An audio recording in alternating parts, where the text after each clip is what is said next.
میرا میرا کوشچن دو سوال ہیں آپ سر. سے یہ پوچھنا چاہتا ہوں. میرا سوال یہ آپ کے دھڑ دھڑ سوال، ہمارے جوابات تو پوچھیں. طلعت صاحب، میں آپ سے جو سوال پوچھنا چاہتا ہوں وہ یہ ہے کہ کیا آپ سمجھتے ہیں کہ اس ملک میں کبھی ایک ایسا دن بھی آئے گا جب اس ملک میں افراد اس ملک کے اداروں سے زیادہ قداور نہیں سمجھے جائیں گے اور اس ملک کے ادارے آئین میں وضع کردہ طریقہ کار کے مطابق اپنے اپنے دائروں میں رہتے ہوئے کام کریں گے؟ ایک ایسا دن جس دن اس ملک میں بااثر افراد اس ملک کے گلی محلوں میں قانون کی دھجیاں اس یقین کے ساتھ نہیں اڑا سکیں گے کہ انہیں کوئی مائی کا لال ہاتھ نہیں لگا سکتا، اور جہاں میری جان اور مال کو ان اداروں سے تحفظ حاصل ہوگا جن کا کام میری جان اور مال کی حفاظت کرنا ہے. اور اگر آپ سمجھتے ہیں کہ ایسا دن اس ملک میں آ سکتا ہے تو کیا آپ سمجھتے ہیں کہ یہ اس نظام کے اندر رہتے ہوئے ایک پرامن جد و جہد کے ذریعے سے آ سکتا ہے؟ برائے مہربانی اپنی رائے سے ضرور آگاہ کیجیے گا. شکریہ. دیکھیں، میں پوری امید ہوں تبھی پاکستان کے اندر زندگی گزارنے کا فیصلہ کیا ہوا، اور امید اگر ختم ہو جاتی اور بجھ جاتی شمع امید کی تو میں بھی کسی اور جگہ پہ جا کے لاکھوں کروڑوں افراد کی طرح اپنی زندگی گزار لیتا اور آرام سے زندگی گزارتا. تو امید ہے تو ہم یہاں پہ موجود ہیں، اپنے بچے ہم نے یہاں پہ رکھے ہوئے ہیں اور یہاں پہ اسٹرگل کر رہے ہیں. کچھ یہ فرینکلی یہ جو کام ہے نا، اس سے بہت کم ایفرٹ کے اندر بہت اچھے انداز سے بہت کسی اور جگہ کے اوپر آپ زندگی گزار سکتے ہیں. ذاتی طور پر میں آپ کو بتا رہا ہوں، لیکن کوئی نہ کوئی وجہ تو ہوگی. تو مجھے تو امید ہے کہ ایسا دن آئے گا. اب اگلا جواب سن لیں. مجھے یہ امید بالکل نہیں ہے کہ میری زندگی میں یہ دن آئے گا، یہ بھی میں آپ کو بتا دوں، کیونکہ میرا خیال ہے کہ جو اسٹرکچرل فالٹس ہم نے کریٹ کیے ہیں، اور دنیا بھر کی اگر آپ ماڈرن ہسٹری اٹھا کے دیکھیں نا، جس کو ہم کہتے ہیں ٹرن اراؤنڈ ٹائم، ممالک کا جو ٹرن اراؤنڈ ٹائم ہے سوشلی، پولیٹیکلی اینڈ اکنامکلی، وہ تقریباً کوارٹر آف اے سینچری ہے. یعنی 25 سال لگتے ہیں ممالک کو ٹرن اراؤنڈ کرتے ہوئے، اور اس کے بعد جا کر وہ کیفیت آتی ہے جس کا آپ ذکر کر رہے ہیں. آپ ٹرکی کا ٹرن اراؤنڈ ٹائم دیکھ لیں، آپ کو 25 سال کا عرصہ نظر آئے گا. ہندوستان کا ٹرن اراؤنڈ ٹائم دیکھ لیں، آپ کو 25 سال کا عرصہ نظر آئے گا. ورلڈ وار کے بعد جاپان تمام تر ایڈ کے بعد اس کا ٹرن اراؤنڈ اگر آپ ٹائم دیکھیں تو 25 سے 30 سال اس کو لگے ہیں اسٹیبلائز ہونے میں.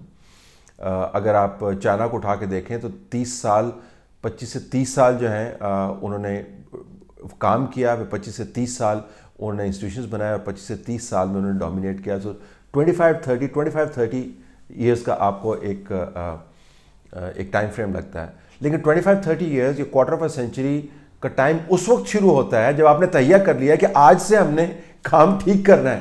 اگر آپ نے تہیہ یہ کیا ہوا کہ 2019 میں بیٹھ کے کہ ہم نے ایسی کی تیسی کر کے رکھ دینی نظام کی کیونکہ ہم نظام پہ بھاری ہیں، تو پھر وہ 25 سال کا عرصہ 50 سال تک محیط ہو جائے گا، کیونکہ آپ شروع ہی نہیں کر رہے. تو اگر 2019 میں شروع کریں تو 2019 جمع 10، 2029 جمع 10، 2039 جمع 5، 2044. تو اگلی جنریشن کے وقت یہ ٹائم آ سکتا ہے، پرووائڈیڈ وی اسٹارٹ ان 2019. سر، وزیر اعظم صاحب پتہ نہیں کون سی، یہ آئی تھنک کسی یونیورسٹی کی محفل تھی جس میں جنرل صاحب بھی بیٹھے ہوئے تھے. ایک تو جنرل صاحب کو وہاں پہ جانا نہیں چاہیے تھا، کیونکہ بقول حکومت کے کہ حالات بہت خراب ہیں اور ان کی ایکسٹینشن ضروری ہے تاکہ کوئی ہم پہ حملہ نہ کر دے یا جنگ نہ مسلط ہو جائے، جیسے کہ صبح ہی جنگ ہو جانی ہے اور انڈیا ہم پہ حملہ کر دے گا. اور ایک دوسری بات یہ ہے کہ وہ سیاسی محفل تھی، مینس کہ وہاں پہ سیاسی باتیں ہو رہی تھیں. اگر آپ پورا ان کا لیکچر اٹھا کے دیکھ لیں وزیر اعظم صاحب کا، تو وہ سیاسی بیان کر رہے تھے. تو ایسی جگہوں پہ جنرل صاحب کو تو جانا بنتا نہیں تھا، اور ان کی تعریفیں بھی ہو رہی تھیں. اور سر، کیا وزیر اعظم کی جو کوئی بتاتا ہے کہ جی آپ اس محفل میں جا رہے ہیں، کیا ان کو یہ نہیں معلوم ہوتا کہ انہوں نے وہاں پہ ان کو شخصوں کے نام بھی یاد نہیں رہتے ہیں؟ جیسے کہ وہ کسی اور جنرل کا نام جنرل پاشا کے ساتھ جوڑ رہے تھے، تو بعد میں ان کو پیچھے سے انہیں بتانا پڑا کہ جی نہیں، جنرل پاشا نہیں، جی فلانے جنرل کی بات ہو رہی ہے، انہوں نے یہ کیا. میں آپ سے بالکل اتفاق کرتا ہوں. آپ کے تمام جو آپ نے باکسز آئیڈینٹیفائی کیے ہیں، ٹک مارک، بالکل ٹھیک بات آپ کر رہے ہیں. ان کو کوئی بتاتا ہے نہیں بتاتا، ان کو بتانے کی ضرورت نہیں. ان کو خیال ہے کہ جب بھی وہ منہ کھولتے ہیں اس کے اندر سے دانش مندی کے ایسے موتی بکھرتے ہیں کہ تمام دنیا جو ہے وہ کشکول لیے گھومتی ہے، کھڑی ہوتی ہے کہ جی یہ چند ایک موتی جو ہیں ہمارے کشکول کے اندر گر جائیں، اور تاکہ ہماری زندگی جو ہے اس کو جلا بخشی جا سکے، وہ تبدیل ہو جائے.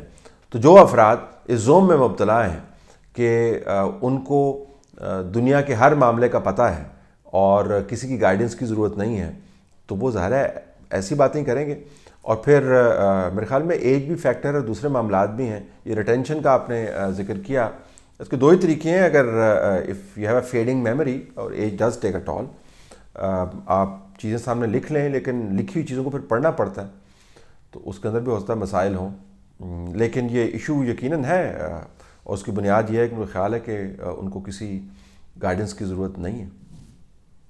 میرا آپ سے سوال ہے, لندن میں جو نواز شریف کی رہائش گاہ کے باہر احتجاج ہو رہا ہے, آپ کو نہیں لگتا یہ ملک ریاض کی کیس سے توجہ ہٹانے کے لیے ہو رہا ہے تاکہ ادھر جو لوگ تھے جن کو انفارمیشن مل رہی تھی یہ معاملات, ظاہری بات ہے ان کے پیچھے کون ہے یہ سب جانتے ہیں, میرے خیال میں تو ان سے توجہ ہٹانے کے لیے آپ کی کیا رائے ہے؟ پچھلے دنوں بھی ایک حسن اتفاق کا کوئنسیڈنس ہوا تھا, تو یہ پھر سے ایک حسن اتفاق کا کوئنسیڈنس ہے کہ یہاں ملک ریاض کا مسئلہ ہوا اور یہاں پر یہ اتنا بڑا ایک واقعہ ہو گیا جس میں بغیر کسی ایویڈنس کے انہوں نے پہلے ہی نون لیگ کے کارکنان کو پہلے مورد الزام ٹھہرایا, پھر پتہ چلا کہ جی عمران خان صاحب کے خود بھانجے انوالو ہیں اس سارے معاملے میں. یہ کیا چکر ہے کہ تھوڑے بعد ایک حسن اتفاق ہوتا ہے, پھر ایک اور حسن اتفاق ہوتا ہے, پھر ایک اور کوئنسیڈنس ہوتا ہے, اوپر نیچے 2-3 واقعات ہو جاتے ہیں اور ایک واقعہ ہو کے ہم دوسرے واقعے کو بھول جاتے ہیں. یہ حسن اتفاق ہے کہ میں اپنا کالم جو ہے وہ حسن اتفاق کے اوپر ہی لکھنا چاہ رہا تھا.